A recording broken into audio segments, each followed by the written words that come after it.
what did I just do? Like, why did I do this? That's Daniela Osio, moments after she quit her job to save the world. Her mission, make procurement sustainable for the planet. You are what you eat. For companies, you are what you buy. And people are buying in. Look, she's getting awards. Look, she's in Times Square. Look, she's on Thought Leaders, sharing why she almost didn't make her leap. The answer was no. The reason was fear. Her struggles once she did. The first time that I got punched in the face by like one of those big no's. And the type of person she likes to leap with. I like weirdos, and I would classify myself as one of them. We even get a little weird ourselves. Oh, come on. Some people like, come on, it's gonna be easy. And I mean, if that didn't sell you on watching this episode, I mean, I don't know what will. How do we try the first one? Okay.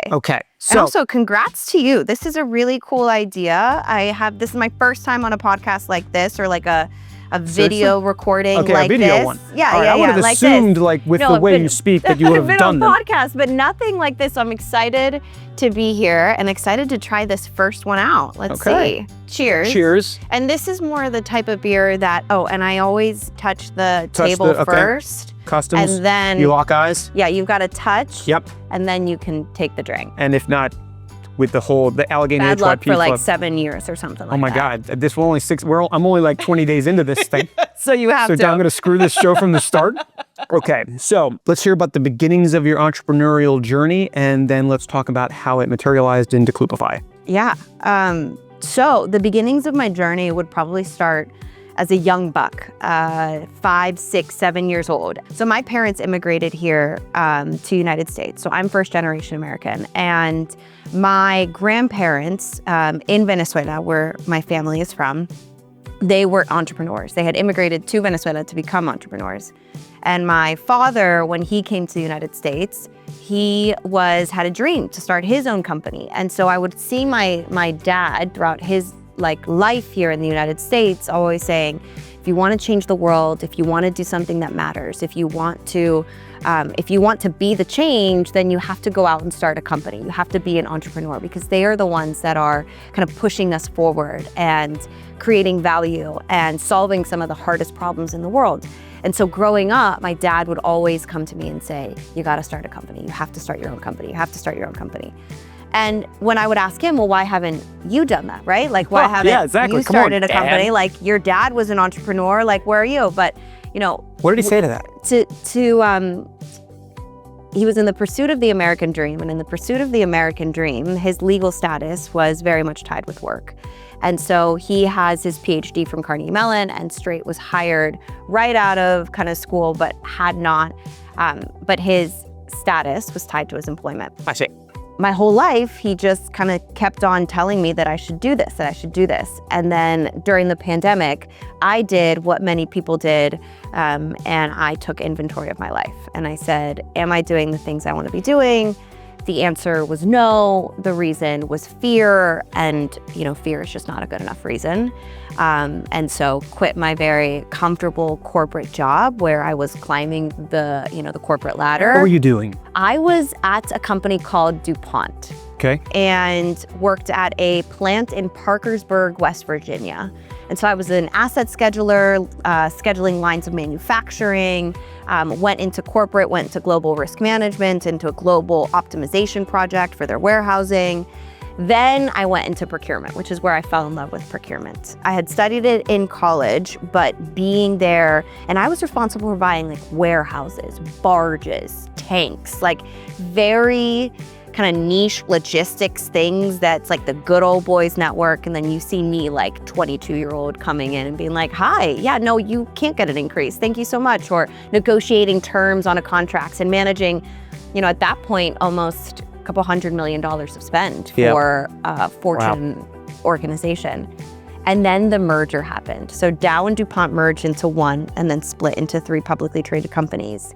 And I was responsible for setting the strategy for multiple commodities in all 3 of these publicly traded companies, which was a responsibility that, at my age, I should probably never had, but I was the type of person who people left and we didn't have the budget to rehire. So who's going to take the work? And I was like, me, I'll take it. I will do that. I was always the person raising their hand, like trying to learn as much as I could about these companies. It was our job to now look at our black books and see who negotiated deals better. They'd be like, okay, who's responsible for warehouses? Like 2 people on the Dow side would raise their hand. Right. And who's responsible for barges? And another person would be raising their hand. Yep. And who's responsible? And like the list goes on. And the next thing you know, there was like 10 or 11 Dow people on the other side of the table that were like, I'm responsible for these things. And then they would ask the DuPont side, well, who's responsible for on the DuPont side? And it would be just One hit. me, just like raising my hand. And you could see the people on the other side of the table like, Who in the hell is this person? Like, who is this chick? Yeah, it just And came she out of looks like- nowhere, yeah. right? She doesn't like, does she even belong in this room? Like, what's going on? And Was that so something then, you took to your benefit, by the way? Like being in the old boys club, as you described it, being the new young talent. I'm sure. I'm like, call a spade. Like, I'm a Latina, I'm brown, I'm like, I look like I'll at the let you time I describe it. looked young, you know, like there were other things that historically people like me had just not been in those rooms, let's say. But to answer your question, and sorry to interrupt you here, is like, yeah, we all get played a card of hand. Like we all get like a hand held, like given to us. It's how you play those cards that I used to my advantage. I wasn't gonna let that I was the youngest, that I was the person that no one, they didn't believe I belonged in that room, or they didn't think I had the knowledge, or that I didn't have the experience. I let that play to my advantage. Right. Because they didn't expect me. So when my prices were better, when they would look for savings, when it was who's gonna set the strategy, like they didn't expect me, but I was able to kind of under promise, over deliver. Interesting. An interesting foundation. This is the Penn Weissen, a wheat beer, basically. Why Kloopify and what Kloopify? Yeah, so post-merger, I became known as like, if you've got a really hard problem, you just ask Daniela, and Daniela will just apply all of her like creativity and innovation, let's say, into the problem. So after the merger, one of the business units under the DuPont umbrella asked me to come in and develop a global risk management organization for them. Now you got some people then, right? Yeah, so then it was like, okay, here's your budget, here's your team, Cool. Go after it. Right. And this was before risk management became like cool. So at that time, you had to convince people, you should do this because what if? Right. We hadn't had a pandemic just yet. The pandemic happened and Wuhan was starting to shut down ports, and you saw that it was going to, that we weren't going to be able to move products around there because we had mapped out our entire supply chain, identified nodes, created this stuff within the org and within my team. As soon as we saw that happening, we were able to elevate it to senior leadership, which meant we told the presidents, we told everybody, hey, this is going to be a big disruption because that site feeds a lot of our customers. And since we can't move product, we're going to have to find ways to make sure our customers' needs are being met. Right.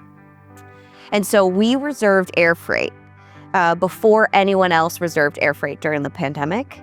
And so we were able to move microchips. And if you remember during the pandemic, chip manufacturing and chips was one of those big supply chain. It's how the entire world now knows about what supply chains are, is because we couldn't get chips moved. But we were one of the only companies around the world that could move chips. Thanks to you. Thanks to my team and I. Sure, Yes. okay, there you go. It's a quite diplomatic way to put that.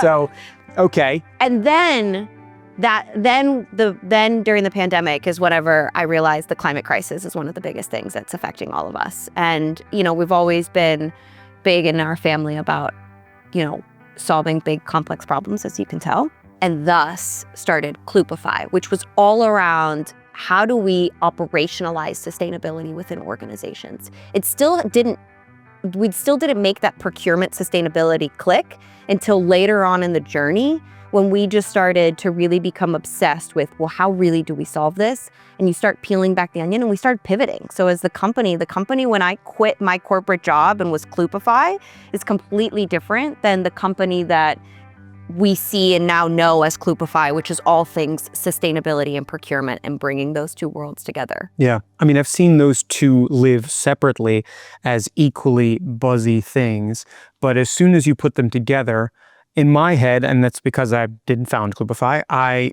struggled to, what makes procurement so sustainable?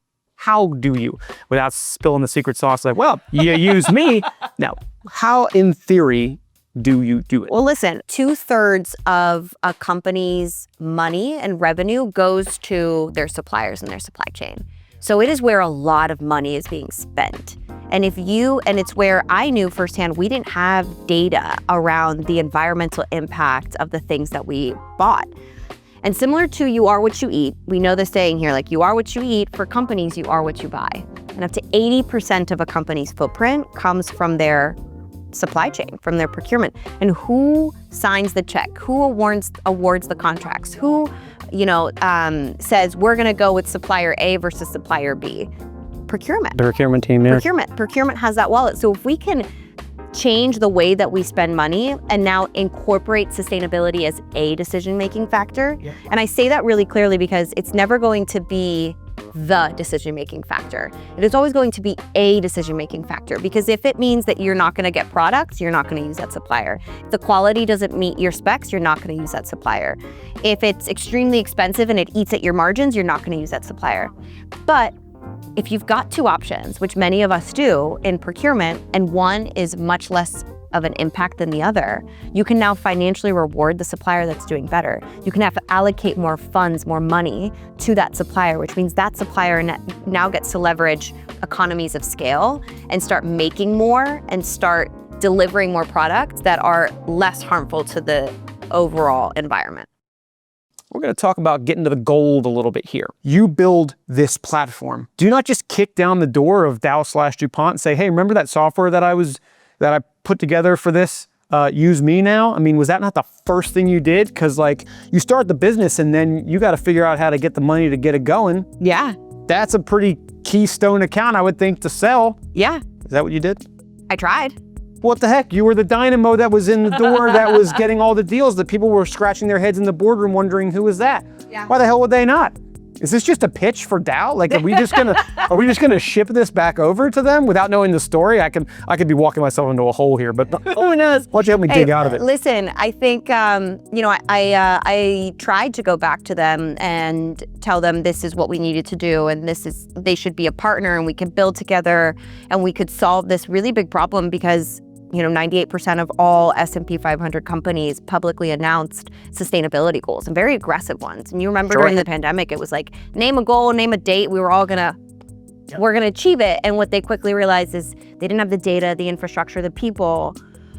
But at the time, what I think happened, and this is all assumptions here, is that there wasn't enough data points on how you can leverage sustainability to make money, and there hadn't been enough regulatory pressure at the time when this was coming out.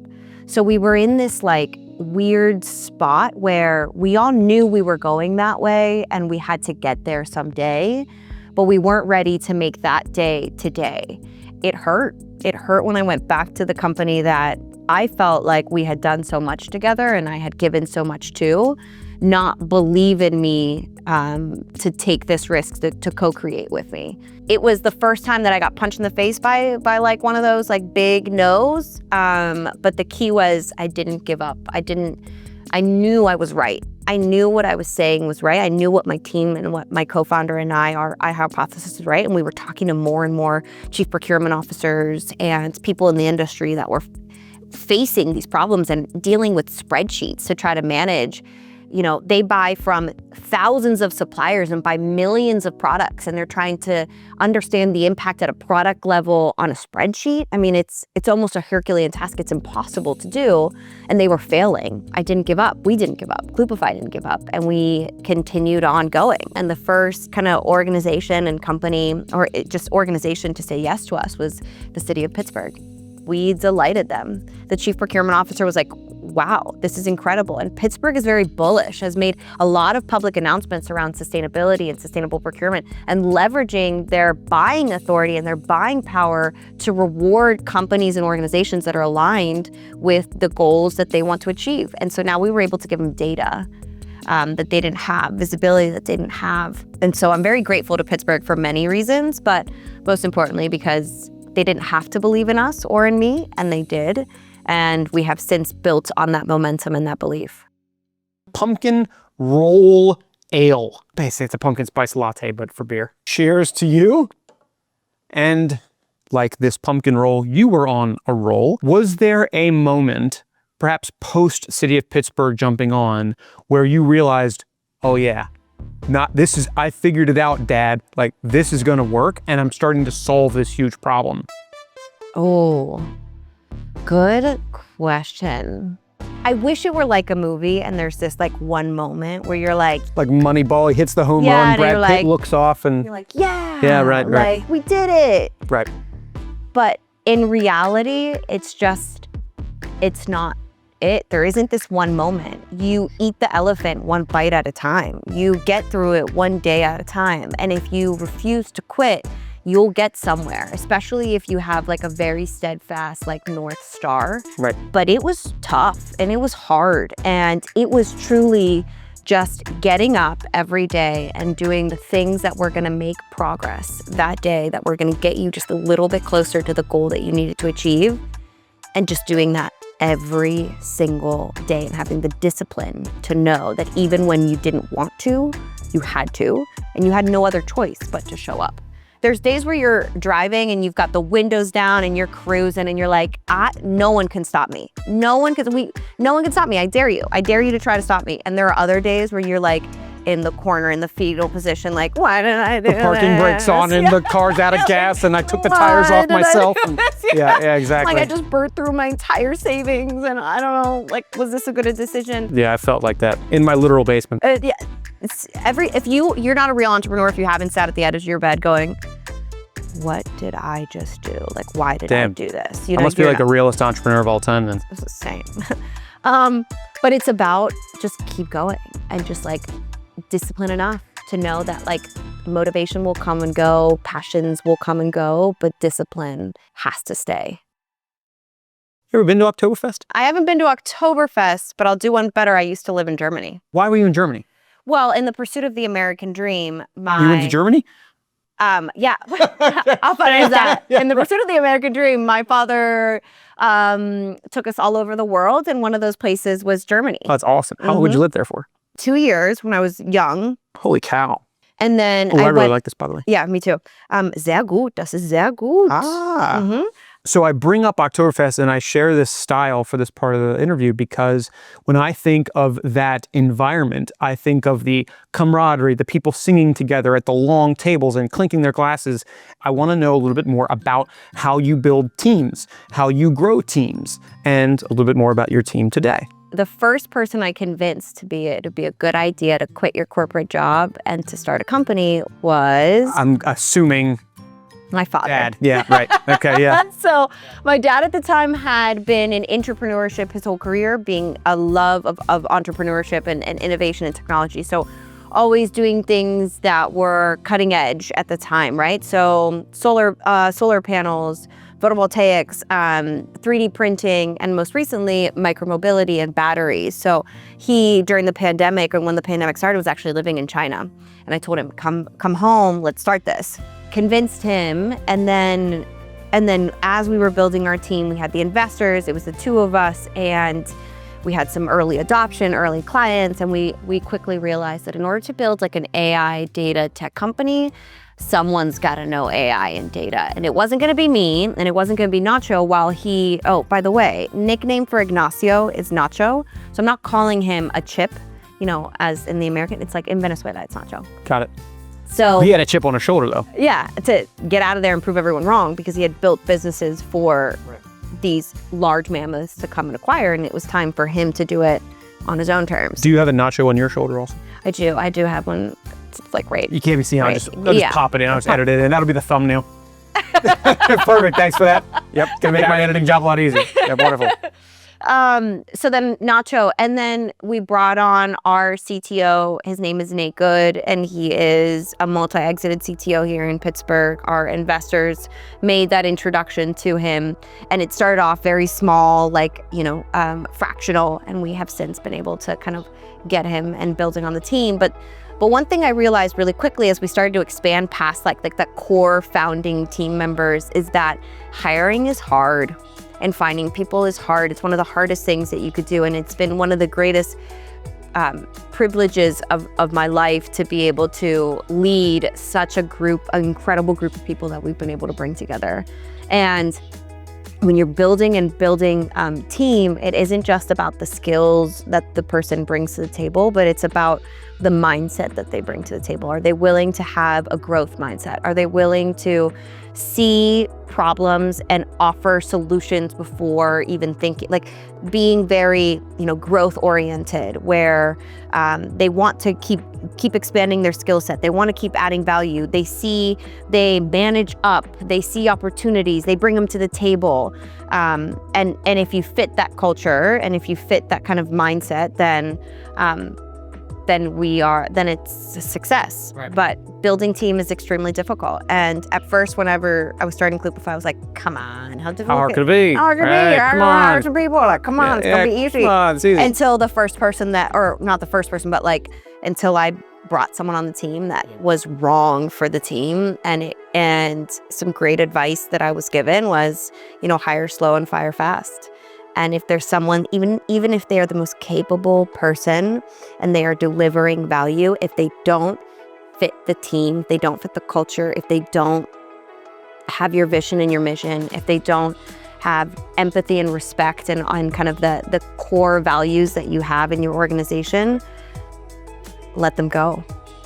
Let them go. And firing is hard. It's a hard thing to do. Yeah. Your favorite people to work with, though, what's common about them? They were considered the weirdos in high school. And they were the ones that didn't really fit the molds, fiercely independent, had an array of different hobbies and activities. You couldn't put them in a box. You didn't know what to do with them most of the time. Maybe they don't have to be the smartest in school, but they were just kind of a little edgy, a little weird. I like weirdos, and I would classify myself as one of them. Great. Yeah. Is it because it's because of the theater, right? Yeah, I think it's because of the theater thing. That was me too. Yeah. Now we come to the end of this show. Daniela, you've come through 6 varieties of the Penn Brewery. You have made it through all the beer. Nary a burp, by the way. I noticed. Nice job. Thank you. We now come to the last call. Plenty of folks who are watching this show or listening or reading along is either an aspiring entrepreneur or a current brand builder. What advice, given that platform, can you possibly give to the next person who would like to do something similar? Just don't quit. I would say just don't quit and have the discipline to show up for yourself. Have the discipline to show up for your dreams. Have the discipline to know that it takes micro moments and it takes so much hard work, but it takes so much belief and courage in yourself to keep showing up. And even if you don't want to, even if the people around you don't support you in your vision and your mission and your dreams, keep showing up for yourself. Don't give yourself an out, and be disciplined about pursuing your dreams. Well, with that in mind, hopefully you take that advice, find that discipline wherever you can, follow Daniela's words. Where can we find Kloopify? Yes, so you can find us on all the major kind of socials for like LinkedIn, Google, our website, Kloopify.com. You can follow me. I'm on LinkedIn, have no other social media right now. So LinkedIn is the only place you can find me. Daniela Osio, that's where I'll be at. And make sure you stay tuned because we've got a lot of exciting things here happening in Kloopify between product launches, hiring and building team. I'm excited for what comes next. For now, thanks for sharing your thoughts over a leader with me and joining Thought Leaders. Daniela, cheers to you. Cheers to you. Thank you. Oh, the thing. Yeah, the thing. You can't forget the thing. Sorry, my bad. Yeah, all right. 7 years of bad luck. No. It's all good luck from now on. Quick, cut the tape. Cut it before. End the video. Just end it. Just get to the end. Show the cards. Subscribe. Like the thing. Use the hype. Whatever you got to do. But don't give me bad luck. My God. All right. Bye-bye.